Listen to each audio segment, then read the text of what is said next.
The gunshot cracked across the valley like thunder, sending a flock of startled birds into the azure sky as Lillian Evans ducked behind a rock, her heart pounding in her chest.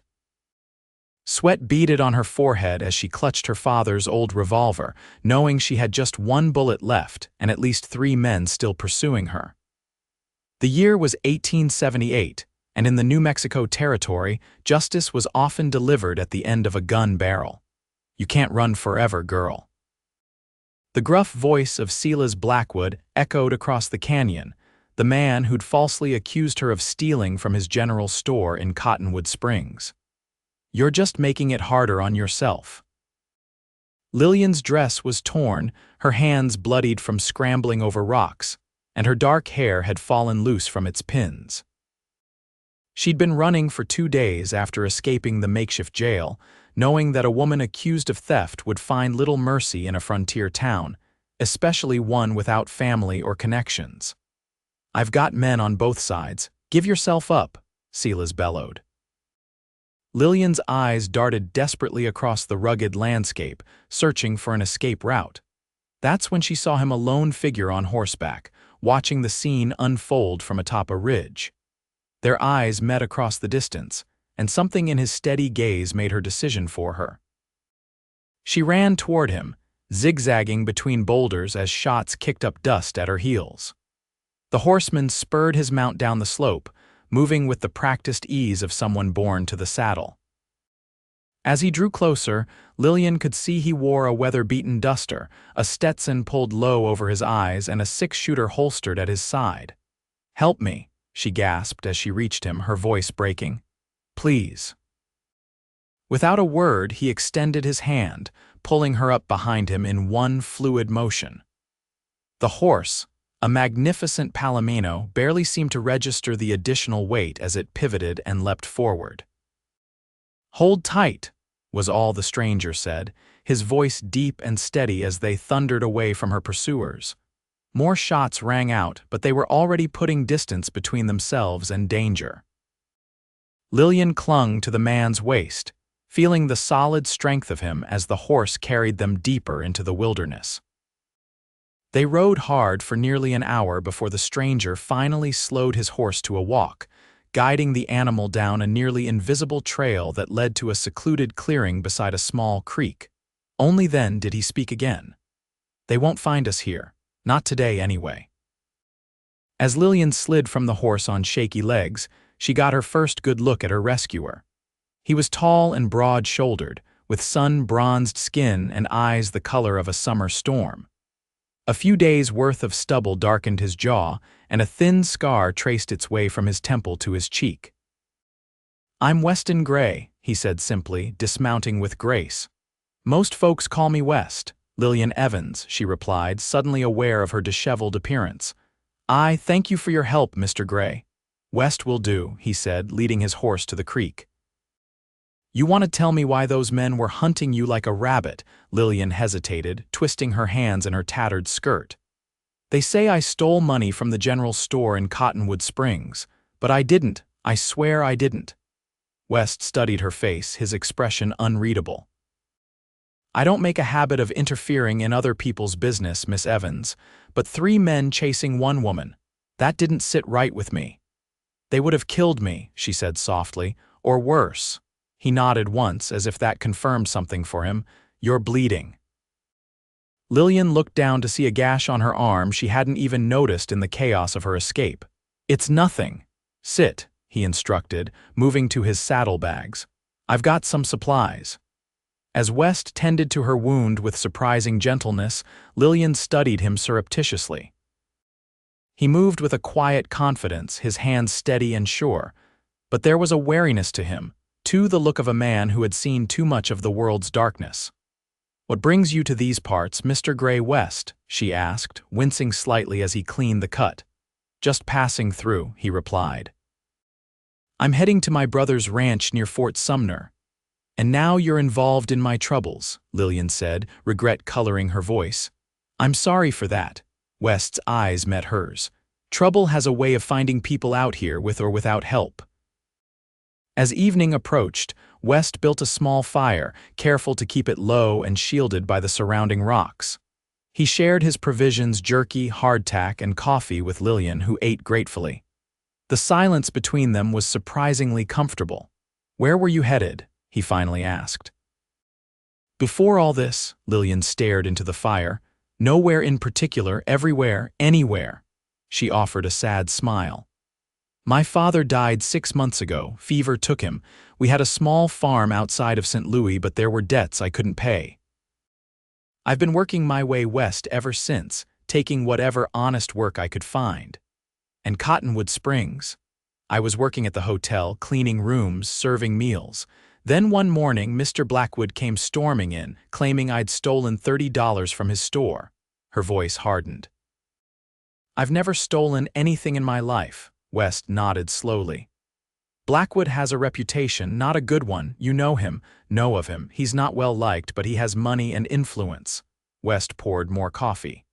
"Did he have any reason to target you specifically?" Lillian's cheeks flushed. "He made advances, I refused them." Understanding dawned in West's eyes. "And suddenly you're a thief." "Yes," she wrapped her arms around herself. "I was to be brought before the circuit judge next week, but the way those men were looking at me." She shuddered. "I couldn't stay in that jail." "I just couldn't, so you ran." "And now I'm a fugitive too," she whispered. "Even if I could prove my innocence, running from jail is its own crime." West was quiet for a long moment. "Get some rest, Miss Evans. We'll figure things out in the morning." He offered her his bedroll, insisting he was fine with just his saddle for a pillow. As Lillian lay awake, watching the stars through the branches overhead, she wondered what twist of fate had sent Weston Gray riding past that canyon today. The next morning brought clear skies and difficult decisions. Over a breakfast of coffee and the last of the jerky, West laid out their options.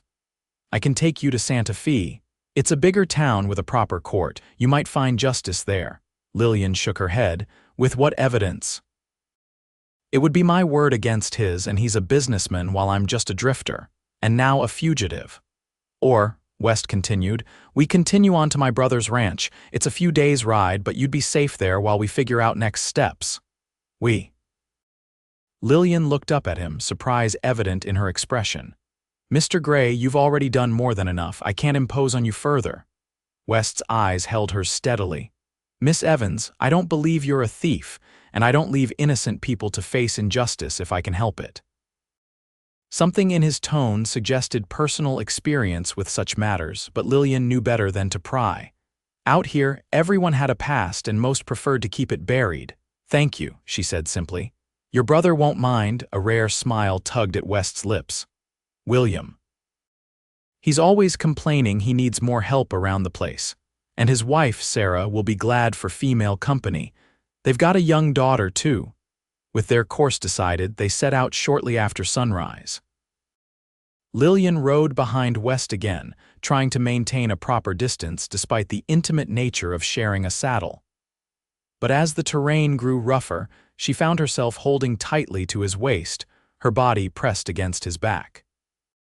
They avoided main trails and towns, taking a circuitous route that added time to their journey but minimized the risk of encountering Blackwood's men or any lawmen who might be looking for Lillian. West proved to be an expert guide, navigating the wilderness with the confidence of someone who had spent a lifetime in the saddle. By nightfall, they had covered significant ground. West found them a sheltered spot beside a small tributary, where cottonwoods provided cover, and the murmur of flowing water masked other sounds. As they prepared camp, Lillian insisted on taking on her share of the work, gathering firewood and helping to prepare their meager dinner. West had managed to shoot a rabbit during their journey, which provided a welcome change from jerky. "You handle yourself well out here," West observed as they ate. "Most city folk would be complaining by now." "I grew up on a farm," Lillian reminded him, "and these past months." "Well, they've been an education in self-reliance." West nodded appreciatively. "Still, it's a hard life for anyone, let alone a woman on her own." "I don't have much choice," she said, her voice soft but resolute, "and I'm stronger than I look." "I believe that," he said, and something in his tone made her cheeks warm despite the cooling evening air.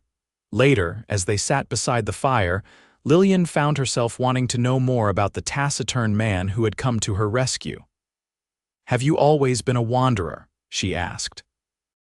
West was quiet for so long that Lillian thought he might not answer. Finally, he spoke, his voice low. "No, I had a place once, land in Colorado, a wife." The past tense hung heavy in the air. "What happened?" Lillian asked gently. "Comanches," he said simply. "I was away, helping a neighbor drive cattle to market when I returned." He didn't need to finish. Lillian had heard such stories before, the brutal realities of frontier life. "I'm so sorry," she whispered. West stared into the flames. "That was 8 years ago. I joined the army after that, scouted for them. When my time was up, I just kept moving, never stayed in one place too long." He glanced at her. "Until now. My brother's been after me to settle near him for years." "And you've decided to listen to him?" Lillian asked. "Maybe it's time," West said, his eyes reflecting the dancing firelight. "A man can't outrun his ghosts forever." The vulnerability in that statement touched Lillian deeply. This strong, capable man carried wounds that went bone deep, just as she did. Perhaps that's why he had stopped to help her. He recognized a kindred spirit.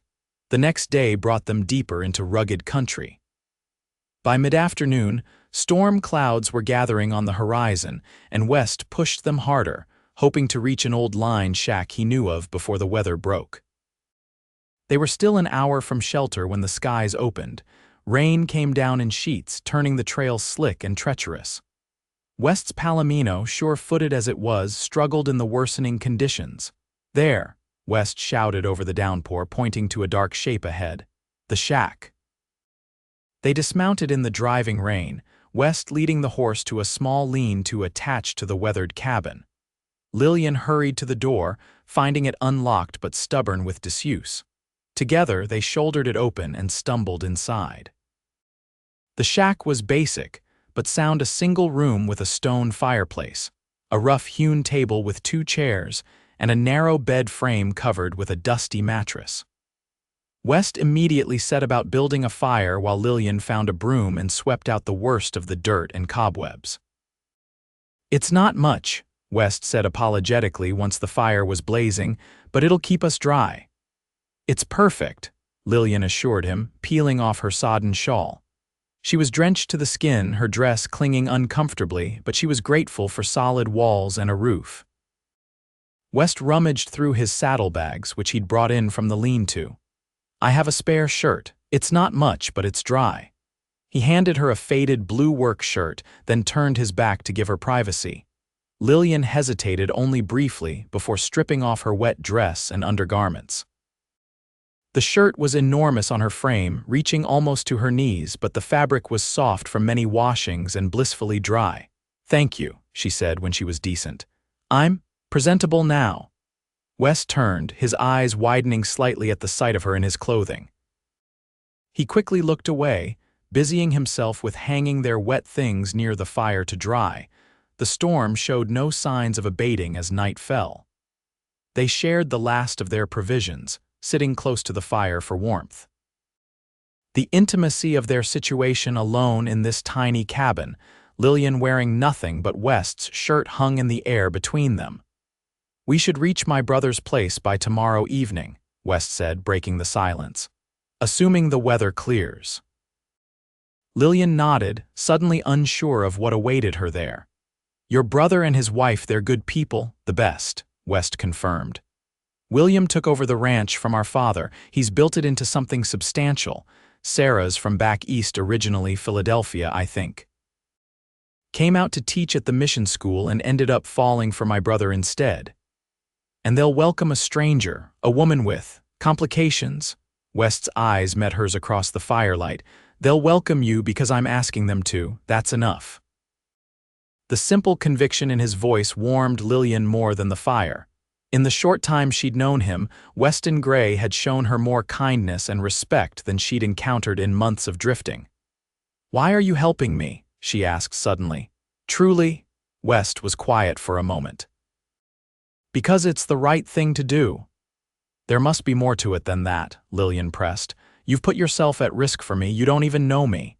He studied her face, his expression softening. Maybe I see something worth protecting.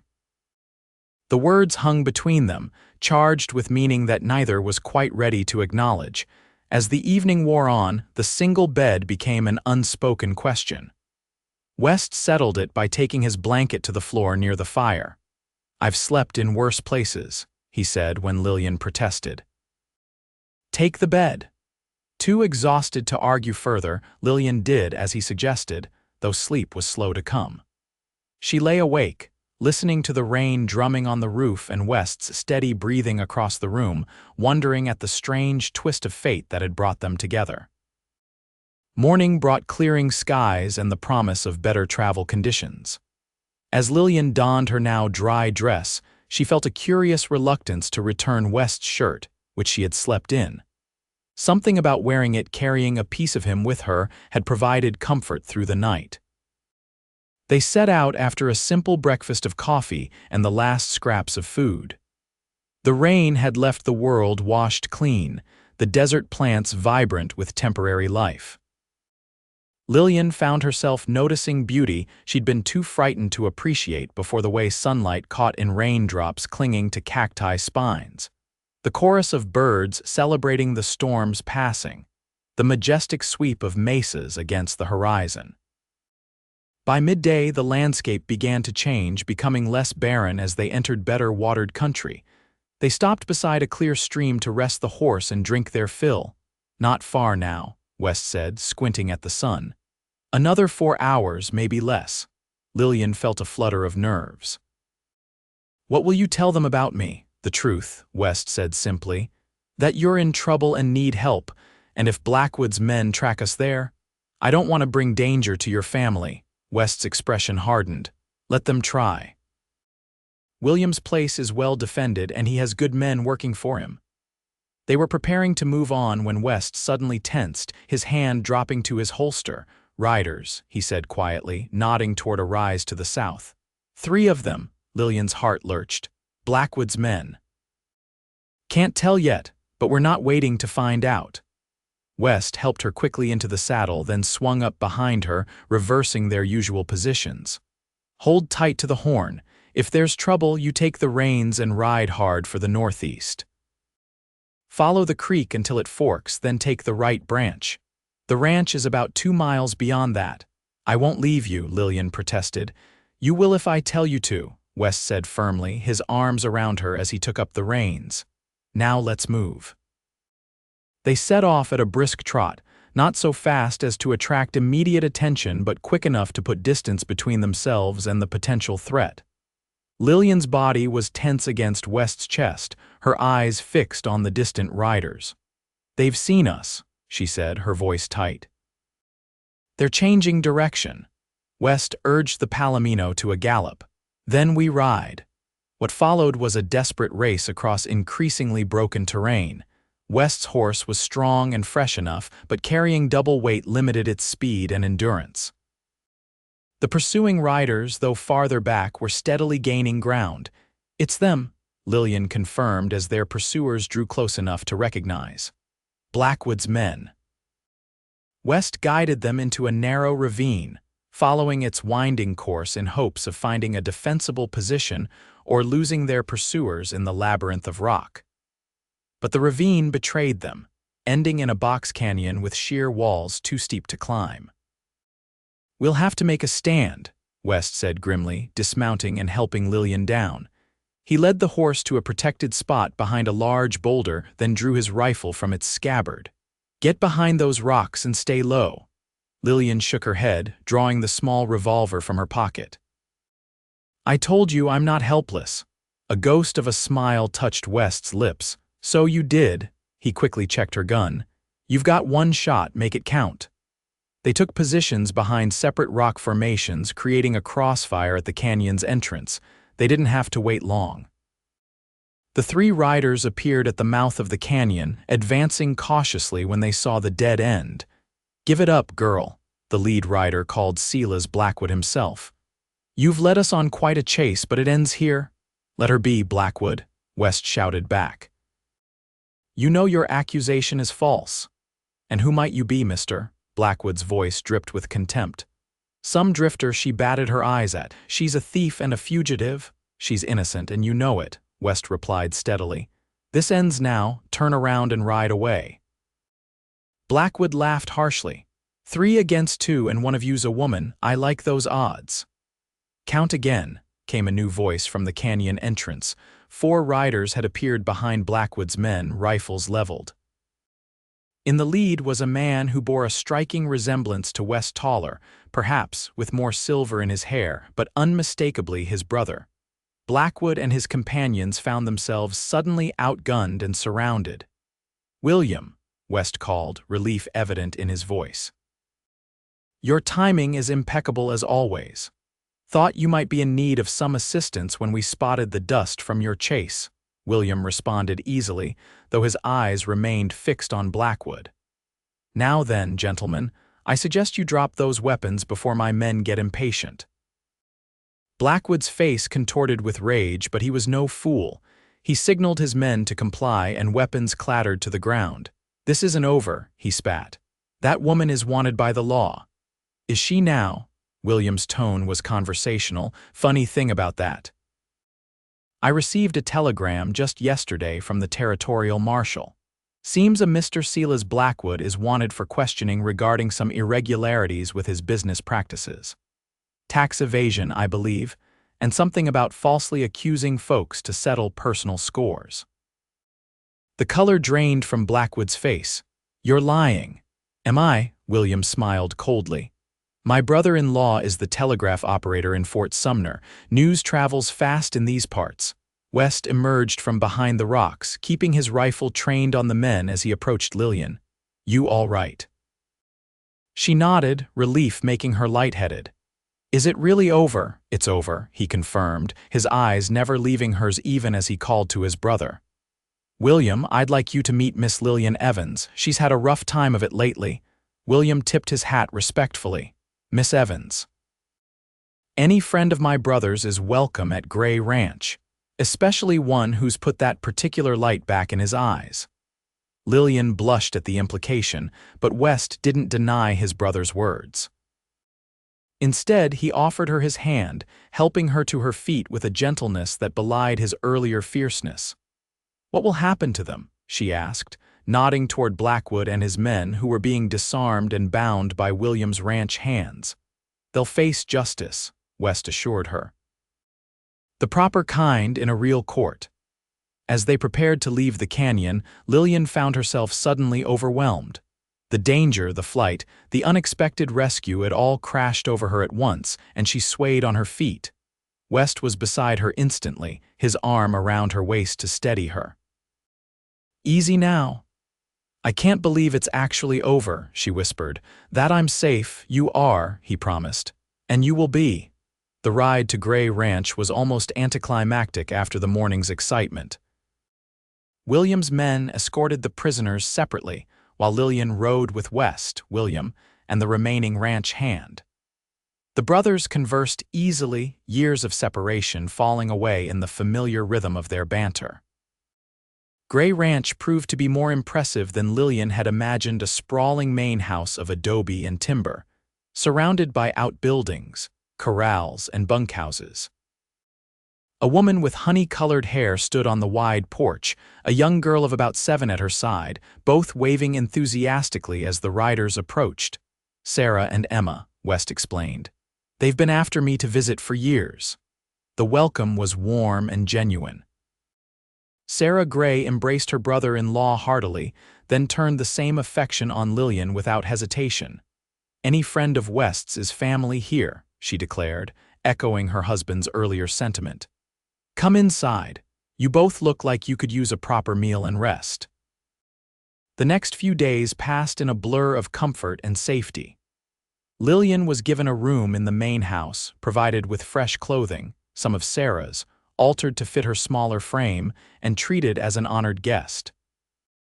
West, too, stayed in the house rather than the bunkhouse, though he spent much of his time helping with ranch work. Word came that Blackwood and his men had been taken to Santa Fe to face charges. The territorial marshal had been investigating Blackwood for months, gathering evidence of his various schemes and abuses.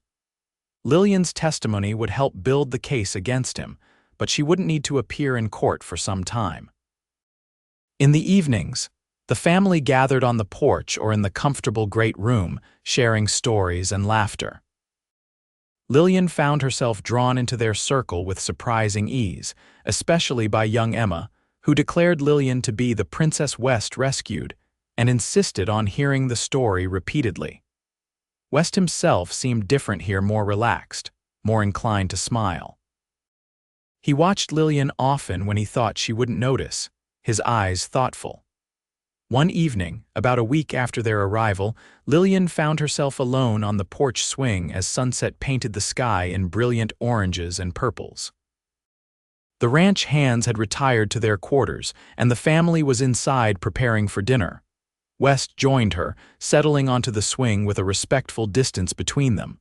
For a while, they simply watched the sunset in companionable silence. "William asked me to stay," West said finally. "Permanently. He wants me to help him run the place, maybe take over the north section and build my own house there." Lillian's heart quickened. "What did you tell him?" "That I'd think about it." West turned to face her. "What about you, Lillian? What will you do now?" She looked out across the ranch, the sprawling fields, the distant mountains, the sense of permanence and purpose that pervaded everything. "I don't know. I should move on, I suppose, find work somewhere, or you could stay," West said quietly.